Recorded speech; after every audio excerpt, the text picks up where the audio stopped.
মিথ্যা কথা বলা কোথাও কিন্তু জায়েজ নাই। মিথ্যা কথা বলা ইসলামে জঘন্য অপরাধ। কিন্তু স্বামী স্ত্রী পরস্পরের সাথে প্রশংসামূলক, যেটাকে সহজ বাংলায় পাম্পট্টি বললাম, এই পাম্পট্টিমূলক বা প্রশংসামূলক মিথ্যা কথা বলা জায়েজ আছে। কিরকম?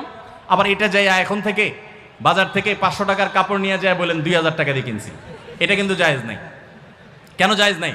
কারণ কোনোভাবে যদি ওই 500 টাকার ট্যাগ মহিলা ধরে ফেলতে পারে, তাহলে মায়ের কিন্তু একটাও নিচে পড়বে না। বলবে মিথ্যুকের পুত মিথ্যুক, সারা জন্মে কাম করে আসছোস, তাইলে ওই রকম মিথ্যা কথা বলা যাবে না।